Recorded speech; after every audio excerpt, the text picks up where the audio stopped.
How's it going, everybody? Welcome back. And today I'm going to be talking to you guys about the security of ExpressVPN and how it fares. So if you guys are interested, before we begin, you'll find links to special deals and discounts in the description down below, as well as a full review if you'd like to know the ins and outs of ExpressVPN in terms of privacy policy, speed, streaming and torrenting capabilities, as well as security and features. So be sure to keep that in mind if you guys are interested. Now, for security, by default, ExpressVPN uses AES 256-bit encryption in combination with the OpenVPN protocol. A 4096-bit, of course, let me just move this right here. So these are the protocols of ExpressVPN: automatic, lightweight UDP, lightweight TCP, OpenVPN UDP, OpenVPN TCP, IKEV2, L2TP, and IPsec. So essentially, you don't really need anything besides the lightweight UDP protocol. 99.99% of the time, this is all you're going to need, and it will work perfectly fine. It is the best performing protocol. Now, if you're looking for something that's a little bit more provably secure with evidence, something that's been audited a little bit more, that'll be OpenVPN UDP. And if you're looking for something even more secure, but might be a little bit slower, that'll be the OpenVPN TCP. So again, in combination with the OpenVPN protocol, a 4096-bit RSA key, and SHA 512 HMAC authentication. In other words, this is as secure as it gets with the VPN tunneling here. Lightweight is another protocol, as I mentioned earlier. Like OpenVPN, it is open source, but with a much simpler code, making errors much easier to spot. And apparently, it has been audited by several third parties, but none of the audits have been made public yet. But they are working on providing public source code in the near future, though you can trust that lightweight UDP is quite a bit secure since it uses Wolf SSL, which has been extensively audited and certified. And if you notice, you will have the options of AES and Cha-Cha ciphers under the lightweight protocol, which you can leave on automatic, of course. But just to briefly inform you, AES is what you'll mostly be using, and by default, lightweight will be set to AES. And Cha-Cha 20 is meant for lower power devices like your phone, which helps save on battery life. Other protocols are available, such as the TCP counterparts of OpenVPN and Lightweight, as well as IKEV2 and L2TP or IPsec, which are not very reliable, but having the option is definitely appreciated.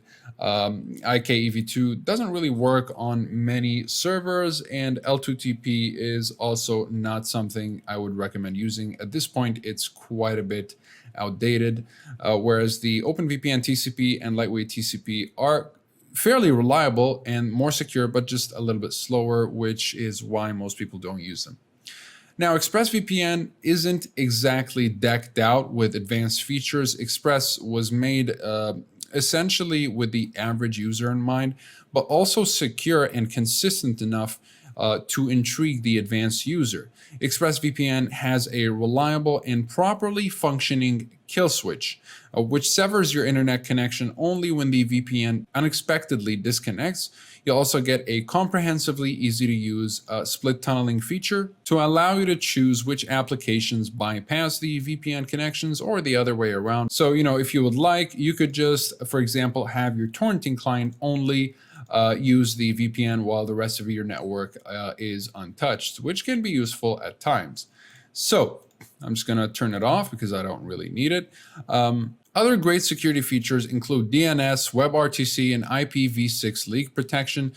So naturally, when I tested for leaks, there was no leak or data to relate to my relocation. You'll find, by the way, more details in the review below. And by default, ExpressVPN also uses perfect forward secrecy, which adds another layer of protection by automatically creating a new encryption key for every session and then replacing it every 60 minutes. In simple terms, this means that even if someone was able to intercept and decrypt your VPN connection, the most they would be able to get is 60 minutes of data. This is also backed up by Trusted Server. And trusted servers are pretty much RAM disk servers, which promote promote the highest levels of privacy and lowest levels of data collection. What happens with the RAM server is that there's no hard drive, there's no actual hard drive for information to be stored on. So there's really just no room for logging in the first place. And whatever minimal information is available on the RAM or is stored on the RAM will be deleted with every single machine reboot. And as for obfuscation, unlike most other VPNs, there's no toggle for obfuscation in Express, as it is always on by default. And according to support, it really doesn't matter which protocol you choose, your traffic will be obfuscated regardless. ExpressVPN is one of the only VPNs that still works very reliably in China despite the country's blocks on VPN traffic.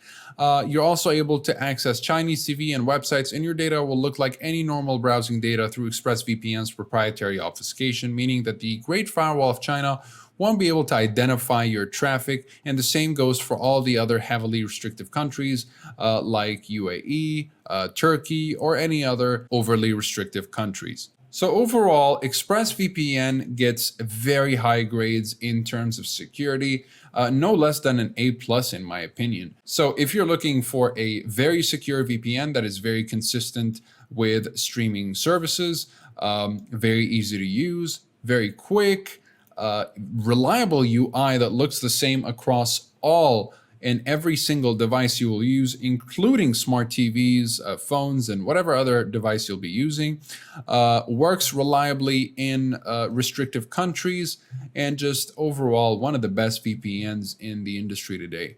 Again, if you guys are interested in ExpressVPN, you'll find links to special deals and discounts in the description down below, as well as a full review if you'd like to know the ins and outs, the advantages and disadvantages of ExpressVPN.